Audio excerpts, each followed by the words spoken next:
Dahil vertically challenged din itong mga defenders, mga athletic tong players ng JRU na hindi katangkaran, may advantage siyang pumalo ng pumalo. Yeah, kaya siya yung pinupuntahan dito. And balikan natin yung report ni Riri as Alimen. That is dug up by Alonia, who had a solid game previously against Arellano. EAC's identity is their floor defense, so that's a given. But for JRU, interesting na wing attackers ang ni-reinforce dito ni Coach Mia, given that the Twin Towers, talking about Del Pilar and Patara, are gonna be checked today. But EAC is off to a fantastic start. It is another drop down the middle for the Lady Generals. 5 out of those 6 points, lagi nanggaling dun sa gitna na yun. Isa dito, or at least one of these teams rather, will see their losing skid finally end here. For Mento. Alimen on the approach, and she is still hot, riding that momentum in their previous game against Perpetual. 17 points previously. Now she is firing again, Coach. Just as I expected, napansin ko doon, pwede bumitaw. Kailangan ngangat-ngat sila. The confidence comes with reps eh. Comes with reps. Paulit-ulit kong sinasabi yan eh. Actually, this is now the challenge for both teams. Dahil yun yung problema nila in the previous games as Alimen flies in for the cross-court kill. Okay, mainit na siya ulit. Mainit na siya ulit. Tignan mo, iba yung vertical niya pagka pumapalo ng mainit eh. Puporsyento na yung mga... Kita may mga middles na malalakas pumalo. But I agree, yung reach niya. Ang haba nung lengthy siya eh. Batara, on the floor, picking up that first ball. Ito, si Villena. Oh, good job.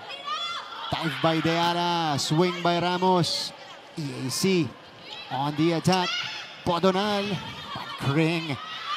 Again with coverage. Ramos, lumagpas. Alimen drops it in. Perfect read for Jing. Good read right there. Going for that medyo tahimik na siya nga dito sa past 2 sets natin. Yung 17, tahimik ha. Kasi karamihan nun nakuha niya in the first set. That's right. Tying her output against Perpetual. 17 points now for Alimen, recognizing that there was a scramble on the other side and making the perfect read. EAC just down by 2. This is Ramos from the other side. Geno Mapas. Hindi tatawid. Alimen with some power. Some is an understatement. A lot of power of that hit.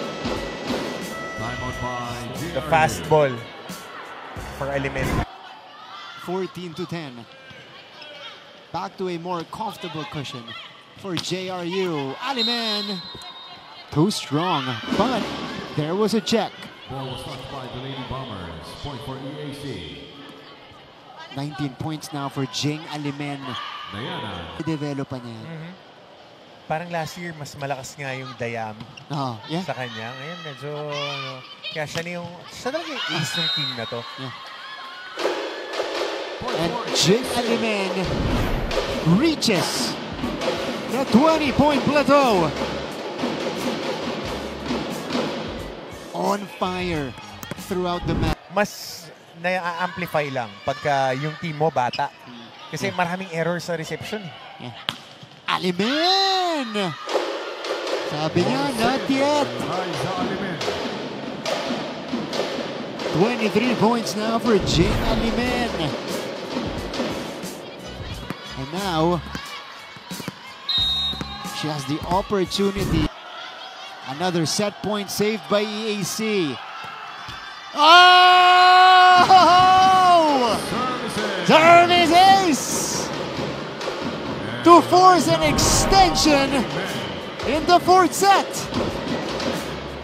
Jing Alimen with some magic. 24 all. Alimen. Karil De Andres. Better first ball that time.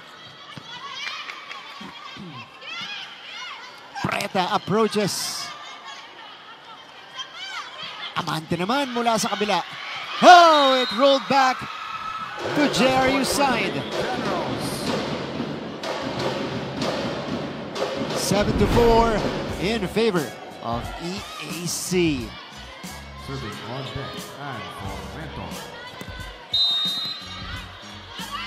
Not bad. Crucial one provided by Amante. Grabe yung kumpiyansa ni Coach Mia. Oh, tuloy-tuloy dito sa mga players niya dito. Setup for Alimen. She had to stop for that. Preta. De Andres. Dayanan. Fresh legs. Returned. Alimen. Lumuzon. Nakabuelo. Mukhang humahabol sa 30. And we switch sides. Jing Alimen with her 26th point of the match.